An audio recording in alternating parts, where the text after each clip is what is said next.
तो उम्मीद है आप सभी लोग बहुत ही अच्छे होंगे। आज के लेक्चर में हम पढ़ेंगे घर्षण बल के बारे में। घर्षण बल क्या होता है? घर्षण का मतलब होता है दो सरफेस जो होते हैं एक दूसरे को रगड़ें, यानी एक दूसरे के टच में जब रहें और एक दूसरे के ऊपर रिलेटिव मोशन करें। जैसे एक सड़क है, इसके ऊपर कोई पहिया चल रहा है, या मेरा एक हाथ है, इसके ऊपर दूसरा हाथ है। ये क्या है? एक तरह का ये रिलेटिव मोशन हो रहा है, एक दूसरे के ऊपर ये मोशन कर रहे हैं, जिससे इनके सरफेस के बीच में रगड़ उत्पन्न हो रही है। यही एक घर्षण है। इसका यह मतलब है, रगड़ क्यों हो रही है? क्योंकि यह हाथ चाह रहा है कि यह हाथ रुक जाए और यह हाथ चाह रहा है कि मुझे जाना है और यह रोकना चाह रहा है। तो इस वजह से यह घर्षण उत्पन्न होता है। तो घर्षण जो होता है, घर्षण बल होता है। घर्षण बल जो होता है दो सरफेस के बीच में लगता है। जब दो सरफेस एक दूसरे के कांटेक्ट में आते हैं, दो सतहें एक दूसरे को स्पर्श करती हैं, तो उनके बीच में घर्षण बल लगता है। घर्षण बल के लिए जरूरी नहीं है कि दोनों सरफेस के बीच में मोशन हो ही। कभी कभी यह स्थिर अवस्था में भी घर्षण बल होता है जो इनको रोक के रखता है। ठीक है, तो घर्षण बल दो कैटेगरी के हो जाते हैं। अभी हम एक एक करके पढ़ेंगे। तो घर्षण बल का मतलब होता है कि जब दो वस्तुओं की स्पर्श करती हुई सतहों के बीच में यह घर्षण बल लगता है और यह दोनों सरफेस के बीच में सापेक्षिक गति यानी रिलेटिव मोशन का विरोध करता है। यानी हम कह सकते हैं कि एक तरह का विरोधी बल होता है जो सरफेस के बीच में रिलेटिव मोशन को रोकना चाहता है कि गति मत करो, तुम मत जाओ, मेरे साथ ही रहो। ठीक है, तो एक वस्तु की सरफेस दूसरे वस्तु को रोक के रखना चाहती है कि नहीं, तुम मत जाओ, साथ साथ रहेंगे। तो हम एक कह सकते हैं फ्रिक्शनल फोर्स दो वस्तुओं की स्पर्श करती हुई सतहों के बीच में लगता है। यानी टच करती हुई जो सरफेस होती हैं उनके बीच में लगता है, और दोनों सतहों के बीच में अगर कोई रिलेटिव मोशन होता है तो यह फ्रिक्शनल फोर्स उसका विरोध करता है। फ्रिक्शनल फोर्स मेनली दो तरह का होता है। एक और होता है, उसे लिमिटिंग फ्रिक्शनल फोर्स बोलते हैं। उसके बारे में भी हम बात करेंगे। लिमिटिंग फ्रिक्शनल फोर्स, इसके बारे में अभी हम बात कर लेंगे। ठीक है, इसके बारे में भी हम बात कर लेते हैं क्या होता है। तो स्थैतिक घर्षण बल या स्टैटिक फ्रिक्शनल फोर्स होता है, और दूसरा जो होता है वह डायनेमिक फ्रिक्शनल फोर्स होता है। नाम से ही पता है, स्थैतिक मतलब है स्टैटिक है, यानी रुका रहेगा। तो इसका यह मतलब होता है कि रुकी हुई वस्तुओं के सरफेस के बीच में यह बल काम करता है। जैसे टेबल पे रखी हुई किताब, फर्श पे रखी हुई पुस्तक, या फर्श पे रखी हुई चेयर, या कुछ भी चीज़ जो एक सरफेस पे रखी हुई है और एकदम विराम अवस्था में है, रेस्ट पोजीशन में है, उनके सरफेस के बीच में यह स्टैटिक फ्रिक्शनल फोर्स लगता है। मैग्नीट्यूड की बात करें तो इसका मान जो होता है सबसे ज़्यादा होता है। सबसे ज़्यादा वैल्यू इसी फ्रिक्शनल फोर्स की होती है। लिमिटिंग फ्रिक्शनल फोर्स क्या होता है, अब पहले इसको अच्छे से समझ लेते हैं। मान लीजिए कोई ऑब्जेक्ट है, इस पे रखा हुआ है, इसको हटाना हुआ तो मैं धीरे से इसके ऊपर फोर्स लगाऊंगा। एक टाइम आएगा कि यह गिर जाएगी या मोशन स्टेट में आ जाएगी। ठीक है, तो पहले मैं इसके ऊपर 1 न्यूटन का बल लगाया, इसे कुछ नहीं हुआ, यानी कि अब इसके सरफेस के बीच में फ्रिक्शनल फोर्स जो है वह 1 न्यूटन का है। और बढ़ा दिया 2 Newton, 3 Newton, 4 Newton, 5 Newton, 10 Newton. अब जैसे ही मैं 11वां न्यूटन लगाऊंगा वैसे ही यह मोशन कर देगी, गति कर देगी। यह जो 11वां न्यूटन है, last additional unit of force which stimulate to the motion of the body, यानी ऑब्जेक्ट को स्टिमुलेट कर रही है, प्रेरित कर रही है कि तुम जो अब गति कर दो। यानी वो आखिरी यूनिट, वो additional last unit of force which give the motion to the body, that is called limiting frictional force. यानी सरल भाषा में अगर मैं कहूँ कि एक झील है, उसका पानी ठंडा होता रहा 14 degree Celsius, 10 degree Celsius, 4 degree Celsius, 2 degree Celsius, 3 degree Celsius, 1 degree Celsius. अब आखिरी 1 डिग्री सेल्सियस और उसका टेम्परेचर कम हो गया तो वह जो है बर्फ में बदल जाएगी। इसे बोलते हैं फ्रीजिंग पॉइंट पाने के लिए जो आखिरी डिग्री कम होना था वही उसकी लिमिटिंग थी। तो यहाँ पे किसी ऑब्जेक्ट को, कोई बड़ा सा पत्थर है, उस पर मैं बल लगाया, 2 लोग और आ गए बल लगाए, आप भी आ गए, 10-15 लोग, 20 लोग, 50 लोग आकर बल लगा रहे हैं, बड़े से पत्थर को नहीं हट रहा है। लेकिन एक छोटा सा बच्चा आया, उसका नाम था कन्हैया, उसने ऐसे छोटी सी उंगली से ऐसे कर दिया, हल्का सा एक little bit magnitude of force उसने डाला, तुरंत जो है पत्थर मूव कर गया। उसका जो पत्थर था वह, उसका जो क्या बोलते हैं, पत्थर को चलाने के लिए छोटे बच्चे ने जो थोड़ा सा बल लगाया वही लिमिटिंग फोर्स हो जाएगा। समझ गए होंगे बात को। तो लिमिटिंग जो होता है वो आखिरी यूनिट होती है जो किसी ऑब्जेक्ट को मोशन दे देगी। ठीक है, तो लिमिटिंग फ्रिक्शनल फोर्स वह होता है कि अब इससे जरा सा भी एक यूनिट और मिल गया तो इसके बाद जो है ऑब्जेक्ट जो है मूव कर जाएगा। स्टैटिक फ्रिक्शनल फोर्स जो होता है, जैसे जैसे हम बढ़ाते जाते हैं किसी चीज को हटाने के लिए यह बढ़ता जाता है, लेकिन एक समय के बाद यह नहीं बढ़ेगा और वस्तु जो है मूव कर जाएगी। मैग्नीट्यूड वाइज देखें तो सबसे highest magnitude of frictional force यही होता है।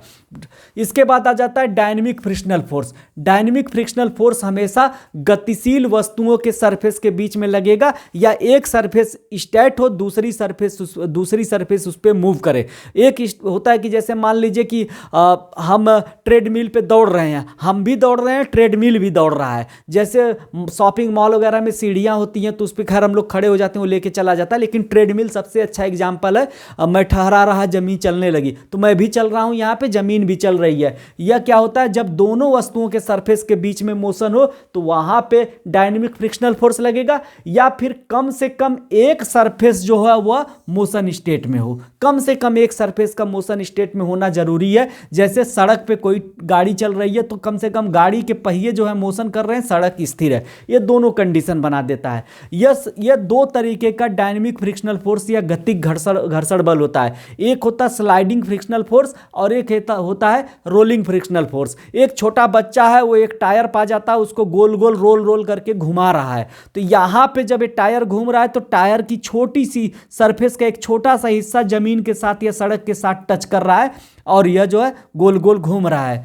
और एक अब यही बच्चा बड़ा हो गया, उसे अब सलमान खान की तरह बॉडी बनाना है, अब उसे 6 पैक चाहिए, तो उसने टायर को रस्सी से बांधा और खुद दौड़ने लगा। अब टायर जमीन के साथ जो है घसीटता हुआ जाएगा, यानी कि अब ये स्लाइड करेगा, स्लाइड करते हुए जाएगा। तो स्लाइड करते हुए जाएगा तो मतलब सरफेस एकदम घसीटते हुए जा रही है, आप उसे स्लाइड कर रहे हैं, सरका रहे हैं, और इसमें उसको गोल गोल लुढ़का के लेके जा रहे हैं, यानी कि उसे रोलिंग करा के ले जा रहे हैं। ये दोनों स्थिति में आप समझ गए होंगे कि इसमें ज़्यादा फोर्स लगेगा, क्योंकि इसमें जो है ये जो है इसमें जो इसको ज़्यादा फोर्स लगाना पड़ेगा और इसमें इसको कम फोर्स लगाना पड़ेगा रोल कराने में। ठीक है, इसके अलावा अगर यहाँ से कुछ और चीज़ें पूछी जाती हैं कि घर्षण बल का जो होता है वह संपर्क की जो सतह होती है उसकी प्रकृति के ऊपर निर्भर करता है। ये एरिया पे नहीं होता है, बल्कि उसके जो सतह होती है, जो सरफेस होती है, उसके ऊपर निर्भर करता है। जैसे सरफेस अगर उबड़ खाबड़ हो तो घर्षण बल ज़्यादा लगेगा, सरफेस स्मूथ हो तो घर्षण बल कम लगेगा, सरफेस बहुत ही ज़्यादा स्मूथ हो तो घर्षण बल बहुत कम लगेगा। नॉर्मल सड़क पे आप गाड़ी इजीली चला लेंगे, स्मूथली चल रही है, अच्छी बात है, लेकिन सड़क उबड़ खाबड़ हो तो आपको वहाँ पे घर्षण बल ज़्यादा लगेगा, गाड़ी को बहुत ज़्यादा आपको इंजन के ऊपर जोर पड़ेगा, इंजन को ज़्यादा काम करना पड़ेगा। उसी सड़क पे अगर बर्फ़ की लेयर बन जाए, बहुत ठंडक आ गई है, सड़क पे बर्फ़ जम गई है, तो बर्फ़ जो होती है बहुत स्मूथ होती है, वहाँ पे घर्षण बल बहुत कम लगेगा, जिससे आप गाड़ी को चलाने में आपको बहुत मुश्किल होगी, आप संभाल नहीं पाएंगे, गाड़ी बहुत ज़्यादा स्लिप करेगी, फिसलेगी।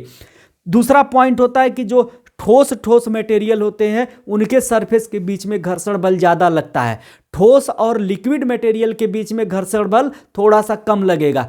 ठीक है, समझ गए बात को। ठोस और लिक्विड के बीच में घर्षण बल कम लगता है और सॉलिड सरफेस है तो घर्षण बल ज़्यादा लगेगा।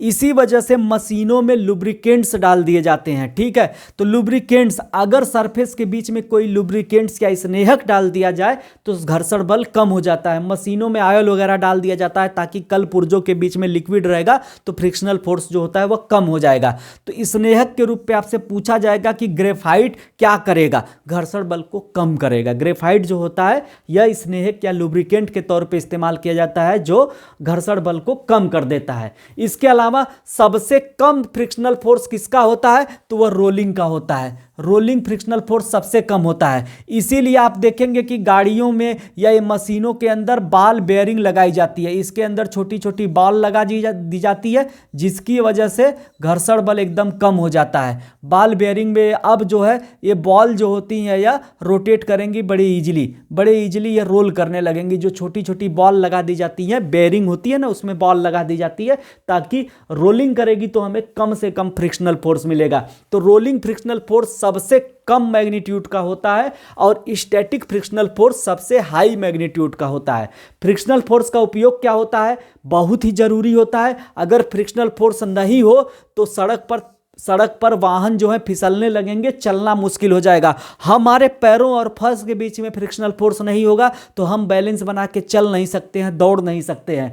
ठीक है, वस्तुएं जो है फ्रिक्शनल फोर्स की ही वजह से चलती हुई वस्तुओं को रोका जा सकता है, विराम अवस्था को प्राप्त करती हैं। अर्थात वाहन चल रहा है और अचानक उसे ब्रेक मारकर रोकना पड़ा, अगर फ्रिक्शनल फोर्स टायर और सड़क के बीच में नहीं लगेगा तो वह जो है वाहन नहीं रुकेगा। इसके अलावा सेंट्रीपिटल फोर्स में आप पढ़े होंगे कि किसी भी मोड़ पर गाड़ी को घूमने के लिए सेंट्रीपिटल फोर्स चाहिए, और यह सेंट्रीपिटल फोर्स कहां से मिलता है वाहन को, वह मिलता है पहिए और सड़क के बीच में उत्पन्न घर्षण बल से उसे सेंट्रीपिटल फोर्स मिलता है, जिससे वाहन जो है आसानी से घूम जाता है, यानी टर्न कर लेता है। तो गाड़ी को घुमाने के लिए आपको घर्षण बल चाहिए, क्योंकि वही घर्षण बल गाड़ी को मोड़ पर घुमाने के लिए सेंट्रीपिटल फोर्स देता है। ठीक है, तो गाड़ियां जो होती हैं नहीं घूमेगी, ब्रेक नहीं लगेगा।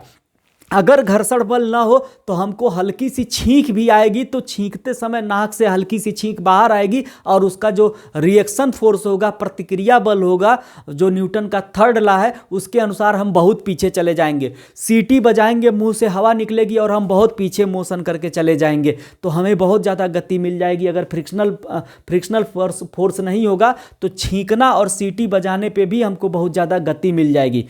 घर्षण बल का नुकसान क्या होता है, घर्षण बल का नुकसान यह होता है कि मशीनों के कल पुर्जे घर्षण करके एक दूसरे से रगड़ कर मशीनों के कल पुर्जे बहुत ज़्यादा खराब हो जाते हैं। साथ ही साथ जब घर्षण बल ज़्यादा होता है तो बहुत ज़्यादा एनर्जी का भी लॉस होता है। तो ओवरऑल घर्षण बल का यह पूरी कहानी थी। इसमें से आपको लिमिटिंग घर्षण बल पूछ सकता है, बॉल बेयरिंग क्यों इस्तेमाल किया जाता है, सीटी बजाने पर क्या होगा अगर घर्षण बल नहीं हो तो, बर्फ पे चलना मुश्किल क्यों होता है, घर्षण बल जो होता है वह संपर्क की सतह की प्रकृति पे निर्भर करता है, ना कि सरफेस एरिया पे निर्भर करता है। ठीक है, घर्षण बल कम करने के लिए इनमें से कौन सा लुब्रिकेंट इस्तेमाल किया जाता है, ग्रेफाइट इस्तेमाल किया जाता है। किस घर्षण बल का जो है वैल्यू सबसे कम होता है, तो रोलिंग फ्रिक्शनल फोर्स का जो होता है घर्षण बल की वैल्यू सबसे कम होगी। सबसे हाईएस्ट फ्रिक्शनल फोर्स कौन सा होता है, तो वह स्टैटिक फ्रिक्शनल फोर्स होता है। ऐसे करके आपसे क्वेश्चन पूछे जाएंगे। तो आज के लिए इतना ही, मिलते हैं अब हम लोग अगले क्लास में। Thank you.